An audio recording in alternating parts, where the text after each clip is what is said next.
ನಮಸ್ಕಾರ ವೀಕ್ಷಕರೇ, ದುನಿಯಾ ವಿಶೇಷ ಕಾರ್ಯಕ್ರಮಕ್ಕೆ ಸ್ವಾಗತ. ಪ್ರತಿಯೊಂದು ದಿನ ಒಂದೊಂದು ವಿಷಯವನ್ನ ನಿಮ್ಮ ಮುಂದೆ ಇಡೋ ಪ್ರಯತ್ನ ನಾವು ಮಾಡ್ತಾನೆ ಇದೀವಿ. ಇವತ್ತಿನ ಒಂದು ವಿಷಯ ಸ್ವಲ್ಪ ಸ್ಪೆಷಲ್ ಅಂತ ಹೇಳ್ಬೋದು. ಪ್ರಪಂಚದಲ್ಲಿ ಪ್ರೀತಿ ಮಾಡೋರ ಸಂಖ್ಯೆಗೇನೂ ಕಡಿಮೆ ಇಲ್ಲ, ಹಾಗೇನೆ ಆ ಪ್ರೀತಿಯನ್ನ ವಿರೋಧಿಸೋರ ಸಂಖ್ಯೆನೂ ಕಡಿಮೆ ಇಲ್ಲ. ಅಲ್ಲದೆ ಈ ಪ್ರೀತಿ ಮಾಡೋ ಜೋಡಿಯನ್ನ ಒಂದು ಮಾಡೋ ಜನನೂ ಕೂಡ ಇದ್ದಾರೆ. ಹಾಗಾದ್ರೆ ಇವತ್ತು ನಮ್ಮ ಸ್ಟುಡಿಯೋದಲ್ಲಿ ಒಂದು ಪ್ರೇಮ ಜೋಡಿ ಕೂತಿದೆ. ಹಾಗಾದ್ರೆ ಅವರ ಪ್ರೀತಿಯ ಕಥೆ ಏನು, ಜೀವನದ ವ್ಯಥೆ ಏನು, ಇದೇ ವಿಷಯದ ಬಗ್ಗೆ ಇವತ್ತಿನ ದುನಿಯಾ ಚರ್ಚೆ ನಡೆಸುತ್ತೆ. ಇದೇ ಈ ಹೊತ್ತಿನ ದುನಿಯಾ ವಿಶೇಷ, ಪ್ಯಾರ್ ಕಿಯಾ ತೋ ಡರ್ನಾ ಕ್ಯಾ.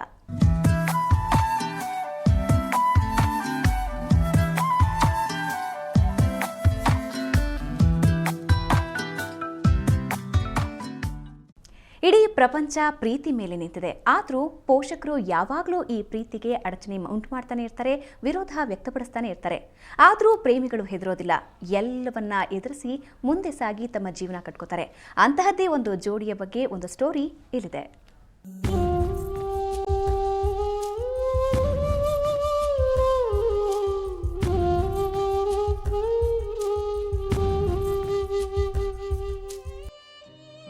ಇವರು ನರೇಶ್ ಮತ್ತು ಸೌಮ್ಯ. 3 ವರ್ಷಗಳ ಹಿಂದೆ ಕೆಆರ್ಪುರದ ಪದವಿ ಕಾಲೇಜಿನ ಆವರಣಕ್ಕೆ ಇಬ್ಬರು ಒಟ್ಟಿಗೆ ಕಾಲಿಟ್ಟಿದ್ರು. ಆಗಲೇ ಇವರಿಬ್ಬರ ಮಧ್ಯೆ ಪ್ರೇಮಾಂಕುರವಾಗಿದೆ. ಡಿಗ್ರಿ ಮುಗಿಸಿ ಮದುವೆಯಾಗಲು ತೀರ್ಮಾನಿಸಿದ್ದಾರೆ. ಆಗಲೇ ಶುರುವಾಗಿದ್ದು ಪ್ರಾಬ್ಲಮ್. ಜಾತಿ ಬೇರೆಯಾದ ಕಾರಣಕ್ಕೆ ನರೇಶ್ಗೆ ಬೆದರಿಕೆ ಕರೆಗಳು ಶುರುವಾಗಿವೆ. ಆದರೂ ಪೋಷಕರ ಬೆದರಿಕೆಗೆ ಈ ಪ್ರೇಮಿಗಳು ಜಗ್ಗಲಿಲ್ಲ. ಕಳೆದ ಕೆಲವು ದಿನಗಳ ಹಿಂದೆ ತಿರುಪತಿ ತಿಮ್ಮಪ್ಪನ ಸನ್ನಿಧಿಯಲ್ಲಿ ದಾಂಪತ್ಯ ಜೀವನಕ್ಕೂ ಕಾಲಿಟ್ಟಿದ್ದಾರೆ. ಇಬ್ಬರು ಕಾಲೇಜ್ ಓದ್ತಾ ಇದ್ವಿ. ನಂದು BCom ಕಂಪ್ಲೀಟ್ ಆಗಿದೆ, ಸೌಮ್ಯದು BSc ಕಂಪ್ಲೀಟ್ ಆಗಿದೆ. ನಾವು 3 ವರ್ಷದಿಂದ ಪ್ರೀತಿ ಮಾಡ್ತಿದ್ವಿ.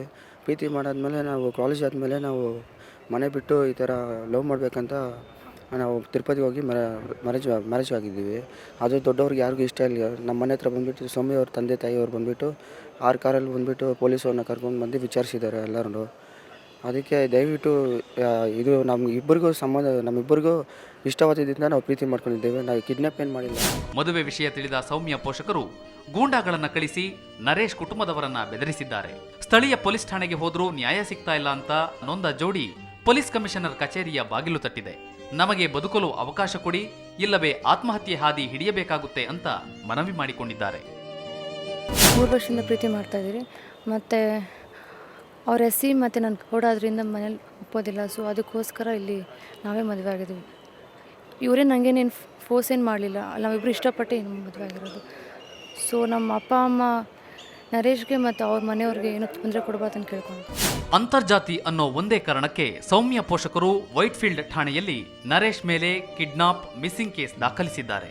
ಈಗ ಪೊಲೀಸರು ಇವರ ಬೆಂಬಲಕ್ಕೆ ನಿಂತರೆ ಈ ಜೋಡಿ ನೆಮ್ಮದಿಯಾಗಿ ಜೀವನ ಸಾಗಿಸಬಹುದು. ಕ್ರೈಮ್ ಬ್ಯೂರೋ, ಸುವರ್ಣ ನ್ಯೂಸ್ 24/7 ಬೆಂಗಳೂರು. ಈಗಾಗಲೇ ಹೇಳಿದ ಹಾಗೆ ಪ್ರಪಂಚವನ್ನ ಎದುರಿಸಿ ಒಂದಾಗಿರೋ ಜೋಡಿ ನಮ್ಮ ಜೊತೆ ಇದ್ದಾರೆ. ನರೇಶ್ ಹಾಗೂ ಸೌಮ್ಯ ನಮ್ಮ ಜೊತೆ ಇದ್ದಾರೆ. ಇಬ್ಬರಿಗೂ ಕಾರ್ಯಕ್ರಮಕ್ಕೆ ಸ್ವಾಗತ. Thank you madam. ಹಾಗೆ ಈ ಜೋಡಿಗಳನ್ನು ಒಂದು ಮಾಡಿರುವಂತಹ ದಲಿತ ಮುಖಂಡರಾದಂತಹ ಆನಂದರಾಜ್ ಅವರು ನಮ್ಮ ಜೊತೆ ಇದ್ದಾರೆ. ಆನಂದರಾಜ್ ಅವರೇ, ಕಾರ್ಯಕ್ರಮಕ್ಕೆ ಸ್ವಾಗತ. ಓಕೆ ನರೇಶ್, ಫಸ್ಟ್ ಟೈಮ್ ಸೌಮ್ಯನ ಎಲ್ಲಿ ಮೀಟ್ ಆದ್ರಿ, ಹೇಗೆ ಕಾಲೇಜ್? ನಾನು ಸ್ಟಾರ್ಟಿಂಗಲ್ಲಿ ಡಿಗ್ರಿ ಸೆಕೆಂಡ್ PU ಫಿನಿಶ್ ಮಾಡಿಕೊಂಡು ನನ್ನ ಡಿಗ್ರಿ ಎಂಟ್ರ್ ಆಗಿದ್ದೀನಿ C ಕಾಲೇಜಲ್ಲಿ. ಆವಾಗ ಫಸ್ಟ್ ಟೈಮ್ ಸೌಮ್ಯ ನೋಡಿದವಾಗ ನನ್ನ ಈ ಹುಡುಗಿನ ಪ್ರೀತಿ ಮಾಡಬೇಕು ಅನಿಸ್ತಿತ್ತು ನನ್ನ ಮನಸ್ಸಲ್ಲಿ. ಮತ್ತು ಅದೇ ಕಾರಣಕ್ಕೆ ಒಂದು 10 ಸರಿ ನಾನು ನೋಡ್ತಾನೆ ಇದ್ದೆ. ಸೌಮ್ಯ ಬಿಹೇವಿಯರು ಮತ್ತು ಕ್ಯಾರೆಕ್ಟರು ಮತ್ತು ಫ್ರೆಂಡ್ಶಿಪ್ ಜೊತೆ ಮಾತಾಡೋದು ಪ್ರತಿಯೊಂದು ನನಗೆ ತುಂಬ ಇಡ್ಸಿತ್ತು, ಲೈಕ್ ಮಾಡ್ತಾ. ಅದರಿಂದ ಮದುವೆ ಆದರೆ ಈ ಥರ ಹುಡುಗಿನ ಮದುವೆ ಆಗಬೇಕು ಒಂದು ಅಭಿಪ್ರಾಯಕ್ಕೆ ಬಂದೆ. ಮತ್ತು ಅದೇ ಥರ ಸೌಮ್ಯನ ಹೋಗಿ ನಾನು ಕೇಳಿದ್ದಕ್ಕೆ ಸೌಮ್ಯ ಕೂಡ ಓಕೆ ಅಂದ್ಲು. ಅದರಿಂದ ನಮ್ಮ ಲವ್ ಸ್ಟಾರ್ಟ್ ಆಯಿತು ಅವಾಗಿಂದ. ಓಕೆ ಸೌಮ್ಯ, ನಿಮ್ಗೆ ಯಾವಾಗ ಅನಿಸ್ತಿತ್ತು ನರೇಶ್ ಇಷ್ಟಪಡ್ತಿದ್ದಾರೆ ಅಂತ? ಅವರ ಫ್ರೆಂಡ್ಶಿಪ್ ನೇಚರ್ ನಂಗೆ ತುಂಬಾ ಇಷ್ಟ ಆಯಿತು. ಎಲ್ಲರ ಜೊತೆನೂ ಕೂಡ ತುಂಬಾ ಚೆನ್ನಾಗಿ ಮಾತಾಡ್ತಾರೆ. ಸೊ ಮತ್ತು ಅವರ ಕ್ಯಾರೆಕ್ಟರ್ ಬಗ್ಗೆ ಏನು ಹೇಳೋಂಗೆ ಇಲ್ಲ, ಈಸ್ ವೆರಿ ಗುಡ್. ಸೊ ಅದರಿಂದ ಅವ್ರು ತುಂಬ ಇಷ್ಟ ಆದರು. ಅಂದರೆ ಅವರು ಫಸ್ಟ್ ಟೈಮ್ ಪ್ರಪೋಸ್ ಮಾಡಿದಾಗಲೇ ನಿಮ್ಗೆ ಇಷ್ಟ ಆಯಿತಾ, ಒಪ್ಕೊಂಡ್ರ ಆ ತಕ್ಷಣ? ಸ್ವಲ್ಪ ಲೇಟ್ ಮತ್ತು ಫಸ್ಟ್ ನಾವಿಬ್ಬರು ಫ್ರೆಂಡ್ಸ್ ಆಗಿದ್ವಿ, ನಂತರ ಪ್ರೀತಿ ಶುರು ಆಯಿತು. ಸೊ ಮನೇಲಿ ಏನಾದರೂ ಗೊತ್ತಾಗಿದ್ಯಾ? ಅಂದರೆ ಯಾವಾಗ ಗೊತ್ತಾಯಿತು ನರೇಶ್? ಮನೇಲಿ ನಾನು ಸೌಮ್ಯ ಮತ್ತು ಹೋಗಿದ ತಕ್ಷಣ ಹೊರಗಡೆ ಈ ಥರ ಮದುವೆ ಮಾಡ್ಕೊಂಡು ಪ್ಲ್ಯಾನ್ ಮಾಡಿ ಹೋಗಿದ ತಕ್ಷಣ ಮನೆಯವ್ರಿಗೂ ಗೊತ್ತಾಗಿದೆ. ಅದು ಯಾರೋ ಇನ್ಫಾರ್ಮ್ ಮಾಡಿರತ್ತೆ ಅಂತ. ಅಷ್ಟವರೆಗೂ ಮುಂದೆ ಇದಕ್ಕೆ ಮುಂದೆ ಯಾವತ್ತೂ ಸೌಮ್ಯ ನಾನು ಲವ್ ಮಾಡ್ತೀನಿ ಅಂತ ಅವ್ರ ಮನೆಗೂ ಗೊತ್ತಿರಲಿಲ್ಲ ಮತ್ತು ನಮ್ಮ ಮನೆಯವ್ರಿಗೂ ಗೊತ್ತಿರಲಿಲ್ಲ ಮೇಡಮ್.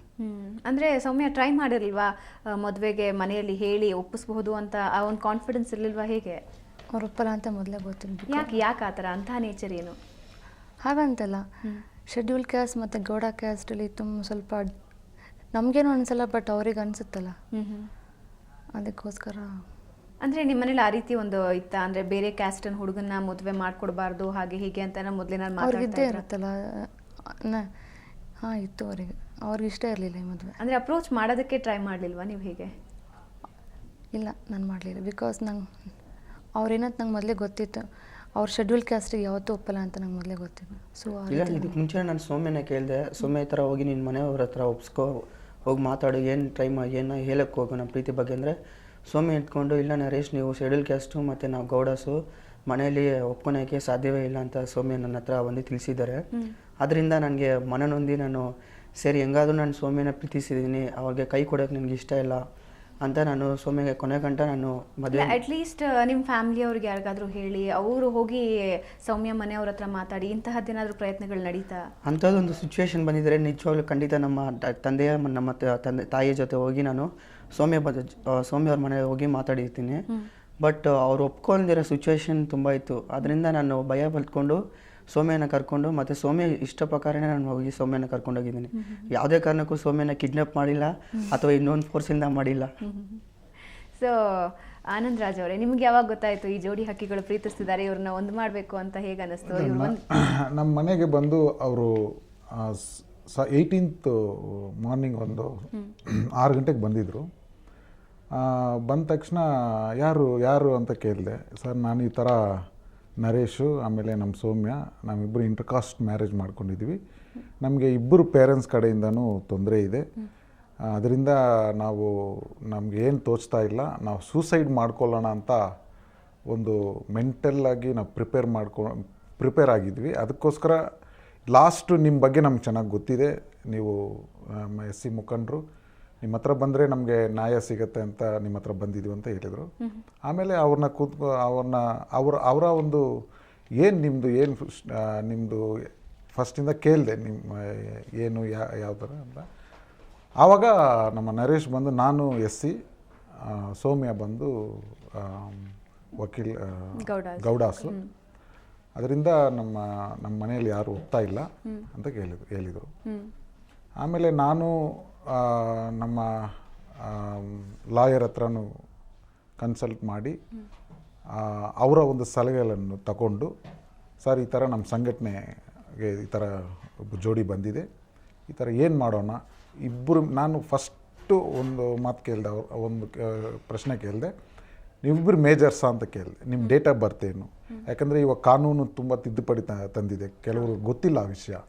ಇವಾಗ 18 ಇಯರ್ಸು ಮೇಲೆ ಇದ್ದರೂ ಕೂಡ 21 ಏಜ್ ಕೆಳಗಡೆ ಇದ್ದರೆ ಈವನ್ ಅವ್ರು ಒಪ್ಪಿದ್ರೂ ಅದು ಕಾನೂನು ಪ್ರಕಾರ ಬಂದು ಅದು ಸರಿ ಇಲ್ಲ ಅಂತ ಇವಾಗ ಹೊಸ ಕಾನೂನು ತಂದಿದ್ದಾರೆ. ಅದು ಕೆಲವ್ರಿಗೆ ಗೊತ್ತಿರಲ್ಲ. ಅದಕ್ಕೆ ನಾನು ನಮ್ಮ ಕಾನೂನು ಗೊತ್ತಿರೋಂಥ ಅವ್ರ ಹತ್ರ ನಾನು ಸಲಹೆ ತಗೊಂಡು, ಆಮೇಲೆ ಅವ್ರಿಗೂ ನರೇಶ್ಗೆ 23 ಆಗಿದೆ, ಇವ್ರಿಗೆ 22 ಆಗಿದೆ. ಅದರಿಂದ ನಾವು ಕಮಿಷನರ್ಗೆ ಒಂದು ಡ್ರಾಫ್ಟ್ ಮಾಡಿ ಅವರಿಬ್ಬರನ್ನ ನಾನು ಕಮಿಷನರ್ ಆಫೀಸ್ಗೆ ನಿಮ್ಮ ಮಾಧ್ಯಮದ ಮುಖಾಂತರ, ಮಾಧ್ಯಮ ಯಾವಾಗಲೂ ನಾನು ಹೇಳಿದೆ ಇವ್ರಿಗೆ, ನೀವೆಲ್ಲ ಯಂಗ್ಸ್ಟರ್ಸು ಓದಿದ್ದವರು, BSc ಓದಿದ್ದಾರೆ, ಅವರು BCom ಕಂಪ್ಲೀಟ್ ಮಾಡಿದ್ದಾರೆ, ನಿಮಗೆಲ್ಲ ಆ ಥರ ಒಂದು ಮನೋಭಾವ ಬರಬಾರ್ದು. ಯಾಕೆ ನರೇಶ್, ಅಂದರೆ ಹೋಗಿ ಸೂಸೈಡ್ ಮಾಡ್ಕೊಳ್ತೀವಿ ಅನ್ನೋ ಮಟ್ಟಿಗೆ ಯಾಕೆ ನಿಮ್ಮ ಥಾಟ್ಸ್ ಬೆಳೆದಿತ್ತು? ಯಾಕೆಂದರೆ ಇವಾಗ ನಾನು ಸೌಮ್ಯ ಹೋಗಿದ್ದರಿಂದ ನಮ್ಮ ಮನೆಗೆ ಬಂದುಬಿಟ್ಟು ಸೌಮ್ಯ ಅವ್ರ ಮನೆಯವ್ರು ಬಂದು ಕಾರಲ್ಲಿ ಮತ್ತು ಪೊಲೀಸ್ನವ್ರನ್ನ ಕರ್ಕೊಂಡ್ಬಂದು ಈ ಥರ ತುಂಬ ಬಾಲಿ ಹಿಂಸೆ ಕೊಡ್ತಿದ್ದಾರಂತೆ ನಮ್ಮ ಮನೆಯವ್ರಿಗೆ. ಈ ಥರ ಎಲ್ಲಿ ನಿಮ್ಮ ಮಗನ ಕರ್ಕೊಂಡೋಗಿದ್ದಾನೆ, ಏನು ಮಾಡ್ತಿದ್ದಾನೆ, ಎಲ್ಲಿದ್ದಾನೆ, ಹೇಳ್ರಿ ಅಂತ ಪ್ರತಿ ಸಾರಿನೂ ಬಂದು ಡೈಲಿ ಬಂದುಬಿಟ್ಟು ಅದೇ ಥರ ಮಾಡೋವಾಗ ನನಗೆ ಗೊತ್ತಾಗಿದ್ದಾವಾಗ ನಾನು ಹೋಗಿ ಯಾರಿಗೂ ನನಗೆ ಸಹಾಯ ಕೊಟ್ಟಿಲ್ಲ. ಆವಾಗ ಯಾರೋ ಒಬ್ರು ಹೇಳಿದ್ರು, ಈ ಥರ ಹೋಗಿ ನೀನು ಜನರಲ್ ಸೆಕ್ರೆಟರಿ SC/STಗೆ ಫೆಡರೇಷನ್ ಅವ್ರ ಮುಖಂಡರು, ಅವ್ರನ್ನ ಹೋಗಿ ಮೀಟ್ ಮಾಡಿದ್ರೆ ನಿನ್ನ ಸಹಾಯ ಗ್ಯಾರಂಟಿ ನಿನಗೆ ಸಿಗುತ್ತೆ ಅಂತ ಒಂದು ಭರವಸೆ ನನಗೆ ಕೊಟ್ಟರು. ಅದರಿಂದ ಆ ಸಾರ್ ಹತ್ರ ಹೋಗಿ ನಾನು ಮನವಿ ಮಾಡಿದೆ, ಈ ಥರ ನನ್ನ ಪ್ರೀತಿ ಈ ಥರ ಇದೆ ವಿಷಯ ನಂದು, ನೀವು ಹೆಂಗಿದ್ರು ನನ್ನ ಖಂಡಿತವಾಗಿ ಸಹಾಯ ಮಾಡಿ, ನನ್ನ ಜೀವನದಲ್ಲಿ ನೀವೇ ಒಂದು ಸಹಾಯ ಮಾಡಿ, ನೀವೇ ನನಗೆ ಮೊದಲಾಗಿ ನಿಲ್ತಿರ್ಬೇಕಂತ ನಾನು ಕೇಳ್ಕೊಂಡೆ ನಾನು. ಅದರಿಂದ ಅವರು ನಾನು ಗ್ಯಾರಂಟಿ ಸಹಾಯ ಮಾಡ್ತೀನಪ್ಪ ಅಂತ ಇಲ್ಲಿವರೆಗೂ ಅವರು ಸಾರಿಂದನೇ ನಾನು ಬಂದಿದ್ದೀವಿ. ಓಕೆ, ನಿಮ್ಮ ಜೊತೆ ಇನ್ನಷ್ಟು ಮಾತಾಡ್ತೀನಿ. ಸೊ ವೀಕ್ಷಕರೇ, ಈಗಾಗಲೇ ನರೇಶ್ ಸೌಮ್ಯ ಪ್ರೀತಿ ಕಥೆಯನ್ನು ನೋಡಿದ್ವಿ, ಹಾಗೆ ಮುಖಂಡರು ಯಾವ ರೀತಿ ಹೆಲ್ಪ್ ಮಾಡಿದ್ರು ನೋಡಿದ್ವಿ. ಹಾಗಾದರೆ ಪೋಷಕರು ಏನು ಹೇಳ್ತಾರೆ ಇದ್ರ ಬಗ್ಗೆ ನೋಡೋಣ. ಅದಕ್ಕೂ ಮುಂಚೆ ಒಂದು ಚಿಕ್ಕ ಬ್ರೇಕ್.